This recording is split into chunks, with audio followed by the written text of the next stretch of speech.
Hello friends, welcome to crazy GK trick. Daily current affairs session में मैं आप सभी का स्वागत करता हूं। आज है तारीख 10 अगस्त 2022 और आज से संबंधित जितनी भी इंपॉर्टेंट करंट अफेयर्स होने वाली है उसे मैं आपके लिए डिस्कस करने वाला हूं। देखिए फ्रेंड्स, ये जो करंट अफेयर है भारत के किसी भी एग्जाम के लिए जरूरी है, तो पूरे सेशन को शुरू से लेकर लास्ट तक जरूर देखिए। हर एग्जाम का करंट अफेयर्स यहीं से कवर होने वाला है। देखिए फ्रेंड्स, यदि आप इसका पीडीएफ डाउनलोड करना चाहते हैं तो डेली पीडीएफ को आप रूट एप्लीकेशन से डाउनलोड कर सकते हैं।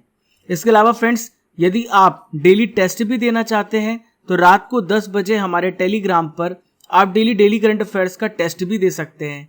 सुबह आप पढ़िए और शाम को अपना टेस्ट भी दीजिए। खुद को इतना काबिल बनाओ कि अगर तुम मुकाबले में हार भी जाते हो फ्रेंड्स, तो दूसरे की जीत से ज्यादा तुम्हारी हार के चर्चे हो। आज का सबसे पहला इंपॉर्टेंट करंट अफेयर्स आप सभी के सामने आने वाला है। तो पहला प्रश्न ये रहा, हाल ही में किस राज्य के मुख्यमंत्री, क्या नाम है इनका नाम है नीतीश कुमार। इन्होंने अपने पद से इस्तीफा दे दिया है। Which states chief minister Nitish Kumar has resigned from his post. तो इसका सही उत्तर है फ्रेंड्स बिहार। ये बिहार राज्य के मुख्यमंत्री थे जिन्होंने हाल ही में अपने पद से इस्तीफा दिया है। इसके पीछे क्या कारण है मैं आपको समझाता हूँ, पूरी बात बताता हूँ। तो देखिए, यदि आपसे पूछा जाए कि नीतीश कुमार जो है ये किस पार्टी से संबंधित है, तो फ्रेंड्स ये जनता दल यूनाइटेड जेडीयू के नेता है नीतीश कुमार। इन्होंने राजभवन में राज्यपाल, बिहार के राज्यपाल कौन है, गवर्नर कौन है, फागू चौहान से मुलाकात की। इसके पीछे क्या कारण है आइए इसको भी समझते हैं। देखिए, जेडीयू ने गठबंधन की सरकार बनाई थी एनडीए के साथ। एनडीए जो है फ्रेंड्स बीजेपी पार्टी से रिलेटेड है, नेशनल डेमोक्रेटिक एलियंस इसका फुल फॉर्म है। तो जेडीयू ने एनडीए के साथ गठबंधन बनाया था, कोलिशन गवर्नमेंट बनाई थी। अब ये टूट चुकी है। अब जेडीयू नई सरकार बनाने का दावा पेश कर रही है। जेडीयू आरजेडी के साथ मिलकर के नई सरकार बनाएगी। देखिए, आरजेडी जो है लालू यादव जी की पार्टी है। अभी प्रेजेंट में इसके जो अध्यक्ष हैं उनका नाम है तेजस्वी यादव। ये लालू प्रसाद यादव के लड़के हैं। दोस्तों, इन्होंने सरकार बनाने का दावा पेश किया है। 160 विधायकों का समर्थन पत्र इन्होंने सौंप दिया है। यहां पर मैं आपको बताने वाला हूं संवैधानिक प्रावधानों के बारे में जो आपसे पूछा जा सकता है। तो पहला प्रश्न आपसे ये पूछा जा सकता है कि मुख्यमंत्री की नियुक्ति कौन करता है। तो मुख्यमंत्री की नियुक्ति राज्यपाल के द्वारा की जाती है। आर्टिकल 164 में ये प्रोविजन दिया गया है। दोस्तों याद रखिएगा, यदि आपसे पूछा जाए कि कौन सा व्यक्ति मुख्यमंत्री की शपथ लेता है या राज्यपाल उन्हें मुख्यमंत्री बनाता है, तो फ्रेंड्स विधानसभा चुनाव में पार्टी का एक बहुमत प्राप्त नेता होता है जो राज्य के चीफ मिनिस्टर के रूप में नियुक्त किया जाता है। दोस्तों, यदि आपसे पूछा जाए क्या राज्यपाल के पास वास्तविक शक्ति होती है, तो इसका उत्तर है नहीं। वास्तविक शक्ति मुख्यमंत्री के पास होती है, सेम जैसे प्रधानमंत्री के पास वास्तविक शक्ति होती है। और देश का जो राष्ट्रपति होता है वो नाम मात्र का कार्यकारी उसके पास अधिकार होता है। तो राज्यपाल जो होता है, जो गवर्नर होता है, इसके पास नाम मात्र का एक्सिक्यूटिव पावर होता है। वास्तविक कार्यकारी अधिकार मुख्यमंत्री के पास होता है। फ्रेंड्स, एक इंपॉर्टेंट क्वेश्चन मैं आपको और भी बता देता हूं। राज्यपाल और मंत्री परिषद के बीच में मुख्यमंत्री एक कड़ी के रूप में कार्य करता है। तो संविधान के किस आर्टिकल में ये बात कही गई है कि गवर्नर और जो राज्य मंत्री परिषद होगी उसके बीच में मुख्यमंत्री कड़ी का कार्य करेगा? आर्टिकल नंबर 167 में ये बात बताई गई है। सेकेंड इंपॉर्टेंट करंट अफेयर्स आप सभी के सामने आने वाला है। तो सेकंड इंपॉर्टेंट करंट अफेयर्स ये रहा, हिम ड्रोन एथॉन ये कार्यक्रम का आयोजन किसके द्वारा किया गया? Him dronathon event is organised by. तो इसका सही उत्तर है इंडियन आर्मी। भारतीय थल सेना के द्वारा हिम ड्रोन एथॉन कार्यक्रम का आयोजन किया गया। तो कब किया गया है? 8 अगस्त 2022 को ड्रोन फेडरेशन ऑफ इंडिया के कोऑपरेशन से हिम ड्रोन एथॉन कार्यक्रम का शुभारंभ किया गया। अब आइए समझते हैं कि इस कार्यक्रम का, इस प्रोग्राम का मकसद क्या है। What is the objective behind? तो इसके पीछे जो ऑब्जेक्टिव है ये है सीमा पर जो सैनिक की जो आवश्यकताएं हैं, जो रिक्वायरमेंट है, उसे देखते हुए पथ प्रदर्शक के रूप में ड्रोन की जो कैपेसिटी है, ड्रोन की जो क्षमताएं हैं, उसको विकसित करने के लिए भारतीय ड्रोन इकोसिस्टम को प्रोत्साहित करना, उन्हें प्रमोट करना है। दोस्तों, जैसा कि मैंने आपको पहले भी करंट अफेयर्स में पढ़ाया था, मैंने आपको बताया था जो ड्रोन टेक्नोलॉजी है ये हमें एग्रीकल्चर यानी किसानी में, इसके अलावा हमारी अर्थव्यवस्था में, सिक्योरिटी में, हेल्थ में, ऐसे विभिन्न आयाम है जहां पर ड्रोन हेल्पफुल होने वाला है। तो दोस्तों ये जो कार्यक्रम है उद्योग, शिक्षा, सॉफ्टवेयर डेवलपर्स के सहयोग से संचालित किया जाएगा। मैं आपको यहाँ पे बताना चाहूँगा ड्रोन क्या होता है। तो जो ड्रोन है ये मानव रहित एक प्रकार का विमान है। ये 5 प्रकार का होता है, इसे 5 कैटेगरी में बांटा गया है। सबसे पहला नैनो है, दूसरा माइक्रो है, तीसरा स्मॉल है, चौथा है मीडियम और 5वां है लार्ज। अब आइए समझते हैं दोस्तों कि किसे हम नैनो कहते हैं, किसे माइक्रो कहते हैं, किसे हम स्मॉल कहते हैं और किसे हम मीडियम या फिर लार्ज कहते हैं। देखिए, ऐसा ड्रोन जिसका वजन 250 ग्राम से कम होता है उसे हम नैनो कहते हैं। माइक्रो किसे कहते हैं, जिसका वजन 250 ग्राम से लेकर 2 किलोग्राम के बीच का होता है। 2 किलोग्राम से 25 किलोग्राम तक स्मॉल ड्रोन कहलाते हैं और 25 से 150 किलोग्राम मीडियम ड्रोन समझा जाता है। आखिरी में मैं आपको बताऊंगा लार्ज ड्रोन किसे कहते हैं। तो दोस्तों लार्ज ड्रोन उसे कहते हैं जिसका वजन 150 किलोग्राम से अधिक का होता है, उसे हम लार्ज ड्रोन कहते हैं। थर्ड इंपॉर्टेंट करंट अफेयर्स आप सभी के सामने आने वाला है, ध्यान से सुनिएगा। हाल ही में डिफेंस एक्सपो 2022 का जो 12वां एडिशन यानी 12वां संस्करण है, इसका आयोजन किस राज्य में किया जाएगा। The 12th edition of Defense Expo 2022 will be organized in which state? तो फ्रेंड्स, गुजरात राज्य में 12वां डिफेंस एक्सपो 2022 का आयोजन किया जाएगा। ये डिफेंस एक्सपोर्ट को बढ़ाने के लिए है। पूरी दुनिया देखे कि भारत किस तरह की मशीन्स को डेवलप कर रहा है, किस तरह के वेपन्स को डेवलप कर रहा है, ताकि भारत भी दूसरे देशों को ये हथियार बेच सके और भारत की अर्थव्यवस्था और आगे बढ़ सके। दोस्तों मैं आपको बता दूं, ये नेवल एंड होमलैंड सिक्योरिटी के द्वारा आयोजित की जा रही है डिफेंस एक्सपो 2022। कब से कब तक होगी? 18 से लेके 22 अक्टूबर 2022 के बीच में। कहां पर होगी? गुजरात की कैपिटल गांधीनगर में इसका आयोजन किया जाएगा। दोस्तों इसका मकसद क्या है, इस आयोजन का मेन उद्देश्य क्या है? तो इन्वेस्टमेंट को बढ़ावा देना, मैन्युफैक्चरिंग की जो कैपेसिटी है उसे एक्सपैंड करना और जो टेक्नोलॉजी है उसके उपयोग करने में और हेल्पफुल बनाना, उसे और सिंपल बनाना, उसे ईजियर बनाना, उसके लिए सहायता प्रदान करना। यहाँ पे फ्रेंड्स मैं आपको बता दूं, डेफ एक्सपो 2022 जो है रक्षा क्षेत्र में आत्मनिर्भरता है। वर्ष 2025 तक भारत का ऐसा टारगेट है कि हम $5 अरब का एक्सपोर्ट हासिल कर सके। ये हमारा टारगेट है, इसलिए ये एक्सपो किया जा रहा है। दोस्तों रक्षा क्षेत्र में ये एशिया का सबसे बड़ा आयोजन है डिफेंस एक्सपो 2022। देखिए दोस्तों, यहाँ पर हम बात करेंगे question number 4। Very important question, ध्यान से सुनिएगा। कॉमनवेल्थ गेम्स 2022 में सबसे अधिक मेडल हाल ही में किस देश ने जीत लिया है?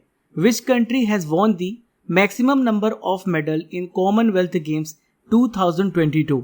तो इसका सही उत्तर है ऑस्ट्रेलिया। ऑस्ट्रेलिया देश ने सबसे ज्यादा मेडल जीते हैं। मैं आपको बताने वाला हूँ मेडल टैली में कितने मेडल जीते हैं। सबसे पहले देखिए, इंपॉर्टेंट पॉइंट को नोट कर लीजिए, जो मैं बात आपको बता रहा हूँ। देखिए भारत का कौन सा स्थान रहा है?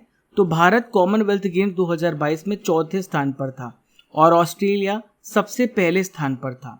इसका आयोजन कहाँ पर हुआ? आप सभी को तो याद ही हो गया होगा, इंग्लैंड के बर्मिंघम शहर में इसका आयोजन किया गया। कब से कब तक इसका आयोजन हुआ? 28 जुलाई से लेकर 8 अगस्त तक इसका आयोजन किया गया। दोस्तों इस गेम्स में टोटल 72 कंट्रीज ने भाग लिया है। 20 खेलों में प्रतियोगिताओं का आयोजन किया गया। दोस्तों एक इंपॉर्टेंट पॉइंट ध्यान से सुनिएगा, मैं आपको बता रहा हूँ, भारत की तरफ से ओपनिंग सेरेमनी की शुरुआत किसने की थी, यानी फ्लैग बियरर कौन थे, ध्वजवाहक कौन थे? तो ओपनिंग सेरेमनी में मनप्रीत सिंह और पीवी सिंधु भारत के ध्वजवाहक थे। यदि आपसे पूछा जाए कि पीवी सिंधु किस खेल से हैं, तो ये बैडमिंटन खिलाड़ी हैं। मनप्रीत सिंह कौन है? तो ये हॉकी प्लेयर हैं। अगर आपसे पूछा जाए कि कॉमनवेल्थ गेम्स के क्लोजिंग सेरेमनी में भारत के फ्लैग बियरर कौन थे, तो भारत की तरफ से 2 फ्लैग बियरर थे। पहले हैं शरद कमल, पहले कौन थे? शरद कमल। और दूसरे व्यक्ति मैं आपको नाम बता देता हूं, इनका नाम है निकहत जरीन। इनका क्या नाम है? निकहत जरीन नाम है। तो शरद कमल किस खेल से संबंधित हैं? तो ये टेबल टेनिस स्टार हैं और निकहत जरीन जो है ये महिला बॉक्सर हैं। दोस्तों यहाँ पे आइए देख लेते हैं 2022 की मेडल टैली को, कौन सा देश कितने मेडलों के साथ कहां पर रहा है। यहाँ पे मैं आपको 5 देशों का नाम बताऊंगा। सबसे पहले स्थान पर ऑस्ट्रेलिया था 67 गोल्ड मेडल के साथ सबसे पहले स्थान पर। टोटल 178 मेडल इन्होंने प्राप्त किए हैं। इंग्लैंड 56 गोल्ड मेडल के साथ दूसरे स्थान पर था, 175 टोटल मेडल। देखिए Canada 26 medal gold medal, Bharat 22 gold medal. यहाँ पर बात करूंगा इंडिया किस प्लेस पे रहा है, चौथे स्थान पर रहा है। और पांचवें स्थान पे न्यूजीलैंड था 20 गोल्ड मेडल के साथ। फिफ्थ इंपॉर्टेंट करंट अफेयर्स आप सभी के सामने आने वाला है, ध्यान से सुनिए इस प्रश्न को। हाल ही में गुस्तावो पेट्रो ये किस देश के राष्ट्रपति बने हैं? Gustavo petro has become the president of which country? तो इसका सही उत्तर है कोलंबिया। हाल ही में कोलंबिया देश के प्रेसिडेंट बने हैं। दोस्तों कोलंबिया के सबसे पहले वामपंथी राष्ट्रपति बने गुस्तावो पेट्रो। इन्होंने 7 अगस्त 2022 को इस पद की शपथ ली है, ओथ ली है। वामपंथी विचारधारा के जो लोग होते हैं ये पूंजीवाद यानी कैपिटलिज्म पर भरोसा रखते हैं, कैपिटलिज्म पर विश्वास रखते हैं। एक ऐसी आर्थिक व्यवस्था है जिसमें निजी मुनाफे के लिए उद्योगों पर जोर दिया जाता है तथा लोगों को कहा जाता है कि वो अपनी निजी व्यापार करें। देखिए फ्रेंड्स, ये कोलंबिया के M19 गुरिल्ला समूह के पूर्व मेंबर भी रह चुके हैं। हाल ही में इन्होंने घोषणा भी की है कि कोलंबिया जो है तेल की खोज के लिए नए लाइसेंस देना बिल्कुल से बंद कर देगा। अभी हाल ही में यहाँ पर उपराष्ट्रपति भी बने हैं, वाइस प्रेसिडेंट भी बने हैं। इनका क्या नाम है? फ्रांसिया मार्केज वीनस। दोस्तों ये सामाजिक कार्यकर्ता हैं। हाल ही में भारत के भी उपराष्ट्रपति बनाए गए हैं। आप मुझे कमेंट बॉक्स पे बताइए कि भारत के उपराष्ट्रपति हाल ही में कौन बने हैं। यहाँ पे बात हमने कोलंबिया की है, तो कोलंबिया देश के बारे में सभी इंपॉर्टेंट पॉइंट्स को समझते हैं जो एग्जाम की दृष्टि से महत्वपूर्ण है। कोलंबिया किस कॉन्टिनेंट में है? तो दक्षिण अमेरिका महाद्वीप में है, साउथ अमेरिका कॉन्टिनेंट में है। यहाँ पर है कोलंबिया। यहाँ पर आप ग्रीन में देख पा रहे हैं, ग्रीन कलर में। तो ये ग्रीन कलर में जो मार्क किया गया है ये कोलंबिया देश है। कोलंबिया दक्षिण अमेरिका महाद्वीप के उत्तर पश्चिम में स्थित है, यानी ये नॉर्थ वेस्ट में स्थित एक देश है। इसकी कैपिटल क्या है? तो इसकी कैपिटल है बोगोटा। इसकी कैपिटल क्या है? बोगोटा है। अब आइए कोलंबिया के पड़ोसी देशों के बारे में जानते हैं। कोलंबिया के ईस्ट में कौन सा देश है? तो कोलंबिया के ईस्ट में वेनेजुएला है और ईस्ट में ब्राजील भी है, यानी पूर्व में वेनेजुएला और ब्राजील है। दक्षिण में यानी साउथ में देखते हैं तो साउथ में है इक्वेडोर, साउथ में इक्वेडोर और पेरू है। इसके अलावा दोस्तों उत्तर में बात करें नॉर्थ में तो ये है कैरेबियन सागर, नॉर्थ में कैरेबियन सागर है। नॉर्थ वेस्ट में पनामा है और पश्चिम में यानी यहाँ पर वेस्ट में देखिए तो प्रशांत महासागर है। इस प्रकार से कोलंबिया घिरा हुआ है। आज की सबसे पहली नॉलेज फैक्ट्री में मैं आपको बताने वाला हूँ यूनेस्को के वर्ल्ड हेरिटेज साइट्स के बारे में। सबसे पहले देखिए खांगचेंदजोंगा राष्ट्रीय उद्यान किस राज्य में है? सिक्किम में है। 2016 में इसे यूनेस्को वर्ल्ड हेरिटेज साइट में शामिल किया गया है। बिहार में है नालंदा महाबिहार का पुरातत्व स्थल। 2016 में इसे भी यूनेस्को वर्ल्ड हेरिटेज साइट में शामिल किया गया है। अहमदाबाद का ऐतिहासिक शहर जो कि गुजरात में है, 2017 में यूनेस्को वर्ल्ड हेरिटेज साइट में शामिल किया गया है।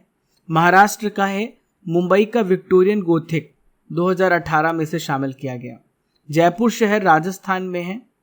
कालेश्वर रामप्पा मंदिर ये कहाँ पर है? तेलंगाना राज्य में है। 2021 में इसे यूनेस्को सूची में शामिल किया गया। आखिरी में बात करेंगे धोलावीरा। यह एक सिंधु घाटी सभ्यता का स्थल है। धोलावीरा ये किस राज्य में है? गुजरात में है। 2021 में इसे यूनेस्को सूची में शामिल किया गया है। चलिए फ्रेंड्स आइए देखते हैं question number 6। Very important question, ध्यान से सुनिएगा। हाल ही में परवाज योजना ये किस केंद्र शासित प्रदेश में शुरू की गई? Parwaz scheme has been launched in which union territory? तो परवाज स्कीम जो है जम्मू कश्मीर केंद्र शासित प्रदेश में लॉन्च की गई है। इस योजना का उद्देश्य क्या है? बागवानी को बढ़ावा देना, यानी एक प्रकार की गार्डनिंग स्कीम है। और किसके द्वारा संचालित की जा रही है? विपणन विभाग, मार्केटिंग डिपार्टमेंट के द्वारा ये क्या किया जा रहा है? कार्यान्वित किया जा रहा है मार्केटिंग डिपार्टमेंट के द्वारा। दोस्तों इस योजना के तहत क्या होगा? इस स्कीम के तहत क्या होगा? जो फ्रूट्स हैं और जो वेजिटेबल्स हैं, फल और सब्जियां जो उगाते हैं किसान, उनकी इनकम को दुगना करने का लक्ष्य रखा गया है। दोस्तों इस योजना के तहत जो पात्र जैविक और विदेशी सब्जियां हैं इनकी आइडेंटिफिकेशन एक स्पेशल कमेटी के द्वारा, एक विशेषज्ञ समिति के द्वारा की जाएगी। यहाँ पे फ्रेंड्स हम बात करेंगे जम्मू कश्मीर केंद्र शासित प्रदेश के बारे में, क्योंकि बात आ रही है जम्मू एंड कश्मीर की। तो देखिए जम्मू कश्मीर की स्थापना कब हुई है? हाल ही में 31 अक्टूबर 2019 को जम्मू कश्मीर केंद्र शासित प्रदेश की स्थापना हुई। इसका पुनर्गठन हुआ है। देखिए इसकी 2 राजधानियां हैं। पहली राजधानी है श्रीनगर। तो श्रीनगर जो है यह एक समर कैपिटल है, यानी ग्रीष्मकालीन राजधानी है। यदि आपसे पूछा जाए कि शीतकालीन राजधानी कौन सी है, तो जम्मू जो है ये शीतकालीन यानी विंटर कैपिटल है। यहाँ पर टोटल कितने डिस्ट्रिक्ट हैं? यहाँ पर टोटल 20 जिले हैं। ये देखिए जम्मू कश्मीर, ये लद्दाख है, तो जम्मू कश्मीर में टोटल 20 डिस्ट्रिक्ट हैं। प्रेजेंट में यहाँ के उपराज्यपाल कौन है? इनका नाम है मनोज सिन्हा जी। क्या नाम है इनका? मनोज सिन्हा। आइए देखते हैं अगला महत्वपूर्ण प्रश्न। अगला महत्वपूर्ण प्रश्न आप सभी के सामने रहा। हाल ही में उत्तर प्रदेश के किस स्थान पर खेती के लिए उत्कृष्टता केंद्र स्थापित किया जाएगा? Eight which place of Uttar Pradesh will the centre of excellence for agriculture B established? तो इसका सही उत्तर है फ्रेंड्स चंदौली। उत्तर प्रदेश के चंदौली में खेती के लिए एक केंद्र स्थापित किया जा रहा है। इस पर किसका प्रशिक्षण, किसकी ट्रेनिंग दी जाएगी? तो आपको सब्जी की खेती की ट्रेनिंग दी जाएगी और इसके लिए चंदौली में केंद्र स्थापित किया गया है। इस केंद्र का शिलान्यास किया जा चुका है। इसमें 13.67 करोड़ रुपए का इन्वेस्टमेंट किया जाएगा। दोस्तों इस केंद्र की मदद से आप सब्जी और फलों की खेती के लिए किस प्रकार से मैक्सिमम प्रोडक्शन किया जाए, उन्नत तकनीकों का उपयोग करने का प्रशिक्षण आपको प्रदान किया जाएगा। दोस्तों मैं आपको बता दूं, यदि आपसे पूछा जाए कि कौन सा जिला है उत्तर प्रदेश में जो पूर्वी जिला है, जो कि चावल के कटोरे के रूप में जाना जाता है, तो ये है चंदौली जिला। क्या नाम है इस जिले का? चंदौली जिला। क्वेश्चन नंबर 8 आप सभी के सामने आने वाला है, ध्यान से सुनिएगा। हाल ही में अंतर्राष्ट्रीय मूल निवासी दिवस या फिर आप इसे विश्व आदिवासी दिवस कह सकते हैं 2022 कब मनाया गया? तो विश्व आदिवासी दिवस हर साल 9 अगस्त को मनाया जाता है। देखिए इसकी थीम याद रखिएगा, इसका सब्जेक्ट याद रखिएगा। इसका सब्जेक्ट है the role of indigenous women in the preservation and transmission of traditional knowledge. दोस्तों इस दिवस को मनाने की शुरुआत कब से हुई है, किसके द्वारा हुई है? तो देखिए फ्रेंड्स 23 दिसंबर 1994 को संयुक्त राष्ट्र महासभा ने 9 अगस्त को अंतर्राष्ट्रीय मूल निवासी दिवस के रूप में मनाने की घोषणा की है और संयुक्त राज्य अमेरिका में 1994 में इसे मनाया गया है। आदिवासी समुदाय के लोग दुनिया के 90 से अधिक देशों में फ्रेंड्स रहते हैं। देखिए यहाँ पे बात हमने आदिवासी की है, यहाँ पे हमने ट्राइब्स की है। तो आइए जानते हैं विश्व की इंपॉर्टेंट जनजातियों के बारे में। तो देखिए रेड इंडियन जो जनजाति है ये कहाँ पर पाई जाती है? नॉर्थ अमेरिका में। एस्किमो जनजाति ठंडे प्रदेश में पाई जाती है और खासकर ये अलास्का, कनाडा, ग्रीनलैंड के पोलर क्षेत्र में पाई जाती है। माया जनजाति कहाँ पे पाई जाती है? तो माया जनजाति उत्तरी अमेरिका में पाई जाती है। उत्तरी अमेरिका के किस क्षेत्र में? मैक्सिको क्षेत्र में पाई जाती है। दोस्तों आपसे पूछा जा सकता है कि बोरो जनजाति कहाँ पे पाई जाती है? तो बोरो जनजाति ब्राजील, अमेजन वैली, अमेजन घाटी और पूर्व क्षेत्र में पाई जाती है। देखिए pygmy, very very important, UPSC में पूछा गया प्रश्न है। पिग्मी जनजाति अफ्रीका महादेश के कांगो बेसिन क्षेत्र में निवास करती है। दोस्तों अगली नॉलेज फैक्ट्री आप सभी के सामने आने वाली है। मैं आपको बताने वाला हूं 2022 में हुए निधन के बारे में। तो देखिए हाल ही में सिद्धू मूसेवाले का निधन हो गया। ये किस क्षेत्र से संबंधित थे? तो ये पंजाबी सिंगर थे। कम्युनिस्ट नेता शिवाजी पटनायक जी का निधन हो गया है। एंड्रयू साइमंड्स ऑस्ट्रेलियन क्रिकेटर थे जो अब हमारे बीच में नहीं है। रोड एक्सीडेंट में इनका निधन हो गया है। डॉक्टर रमाकांत शुक्ला, दोस्तों ये संस्कृत और हिंदी क्षेत्र के विद्वान व्यक्ति थे। देखिए यूएई के राष्ट्रपति, हाल ही में इनका निधन हुआ। इनका नाम है शेख खलीफा बिन जायद अल नहयान। पूर्व केंद्रीय मंत्री पंडित सुखराम जी का भी निधन हो गया है। Pandit Shiv Kumar Sharma, very very important question, आपसे पूछा जा सकता है कि पंडित शिव कुमार शर्मा का किस क्षेत्र से संबंध है? तो फ्रेंड्स ये संगीतकार और संतूर वादक थे। देखिए फ्रेंड्स क्वेश्चन नंबर 9 आप सभी के सामने आने वाला है। हाल ही में बढ़े चलो अभियान, इसकी शुरुआत भारत सरकार के किस मंत्रालय के द्वारा शुरू की गई है? तो फ्रेंड्स इसे संस्कृति मंत्रालय यानी मिनिस्ट्री ऑफ कल्चर के द्वारा शुरू किया गया है। यदि आपसे पूछा जाए कि संस्कृति मंत्रालय के मंत्री कौन है, तो इनका नाम है प्रहलाद सिंह पटेल। दोस्तों इसका मकसद क्या है? आखिर इस अभियान को क्यों शुरू किया गया है?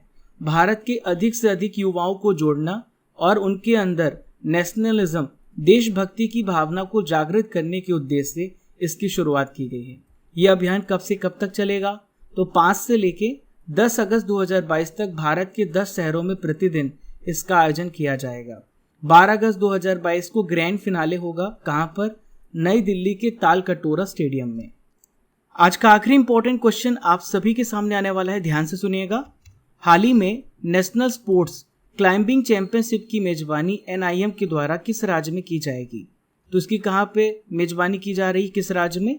उत्तराखंड राज्य में इसकी मेजबानी की जा रही है। देखिए NIM का फुल फॉर्म क्या है? Nehru institute of mountaineering. तो दोस्तों कब से कब तक होगा ये? 12 से लेकर 14 अगस्त तक इसका आयोजन किया जाएगा। किसके द्वारा? नेहरू पर्वतारोहण संस्थान के द्वारा। कहां पर? उत्तरकाशी में नेशनल स्पोर्ट्स क्लाइंबिंग चैंपियनशिप की मेजबानी होगी। कितने दिन की? ये 3 दिवसीय आयोजन किया जाएगा। पूरे देश से लगभग 250 पर्वतारोही इसमें पार्टिसिपेट करेंगे और चैंपियनशिप में प्रदर्शन के आधार पर पर्वतारोही का चयन एशियाई और ओलंपिक खेलों के लिए किया जाएगा। चलिए फ्रेंड्स, करंट अफेयर्स की रसमलाई की बारी आ गई है। 2021 के इंपॉर्टेंट प्रश्नों को मैं आपके लिए डिस्कस करूंगा। तो पहला प्रश्न ये रहा, शांति का नोबेल पुरस्कार 2021 किसे प्रदान किया गया है? तो फ्रेंड्स, मारिया रेसा और दामित्री मुरातोव को यह पुरस्कार दिया गया है। विश्व डाक दिवस कब मनाया जाता है? हर साल 9 अक्टूबर को। किसे सत्यजीत रे पुरस्कार दिया गया? बी गोपाल जी को। अमृतांजन हेल्थ केयर के नए ब्रांड एम्बेसडर बनाए गए, इनका क्या नाम है? मीराबाई चानू और बजरंग पूनिया। विश्व चैंपियनशिप में रजत पदक जीतने वाले देश की पहली महिला पहलवान कौन बनी है? तो इनका नाम है अंशु मलिक। 9 अगस्त के इंपॉर्टेंट करंट अफेयर्स का भाई रिवीजन भी कर लेते हैं। तो पहला प्रश्न ये रहा, डीपाल RNGM डस्टन पुरस्कार से हाल ही में किन्हें सम्मानित किया गया है? दलाई लामा को। CSIR की पहली महिला महानिदेशक हाल ही में कौन बनी है? नल्ला थम्बी कलाई सेल्वी। अगला प्रश्न है, हाल ही में आसियान के द्वारा किस देश के जनरल को शांति योजना की प्रगति तक बैठकों में पार्टिसिपेट करने से प्रतिबंधित किया गया है? तो फ्रेंड्स, ये म्यांमार के जनरल हैं। बैडमिंटन खिलाड़ी PV सिंधु ने कॉमनवेल्थ गेम 2022 में भारत को कौन सा मेडल दिलाया है? गोल्ड मेडल दिलाया है। मिस इंडिया USA का खिताब हाल ही में किसने जीता है? आर्या वॉलवेकर ने। चलिए friends, 6th important revision question देखते हैं। वी प्रणव किस क्रम के भारत के ग्रैंड मास्टर बने हैं? तो फ्रेंड्स, 75वें। नेशनल जेवलिन डे कब मनाया जाता है? हर साल 7 अगस्त को मनाया जाता है। देखिए friends, 8th important current affairs का रिवीजन करते हैं। नई दिल्ली में आयोजित नीति आयोग की गवर्निंग काउंसिल की जो 7वीं बैठक है, इसकी अध्यक्षता किसने की है? तो देश के प्रधानमंत्री नरेंद्र मोदी जी ने की है। कौन सा राज्य अगले शैक्षणिक वर्ष से उच्च शिक्षा में 100% राष्ट्रीय शिक्षा नीति लागू करने जा रहा है? तो फ्रेंड्स, इस राज्य का नाम है गोवा। चलिए अगला प्रश्न देखते हैं, 10वां प्रश्न। भारतीय reserve bank of India RBI ने 7 अगस्त 2022 को निर्देशों का पालन न करने के लिए किस बैंक पर 32 लाख रुपए का जुर्माना लगाया है? इंडियन बैंक पर। दोस्तों, मैं आपसे प्रश्न करूंगा जिसका उत्तर आपको कमेंट बॉक्स पे देना है। तो प्रश्न ये रहा, कोलंबिया की राजधानी क्या है? आपको एक कमेंट बॉक्स पे बताना है। डियर स्टूडेंट्स, ये था 9 अगस्त के इंपॉर्टेंट करंट अफेयर्स का रिवीजन। हमने डेली करंट अफेयर्स में 10 अगस्त के करंट अफेयर्स को भी कवर कर लिया है। आशा करता हूं कि आपको सेशन पसंद आया होगा। पहली बार हमारे चैनल पर आ रहे हैं तो don't forget to subscribe and press the bell icon button. Keep liking, keep sharing your channel crazy GK trick. जय हिंद, जय भारत।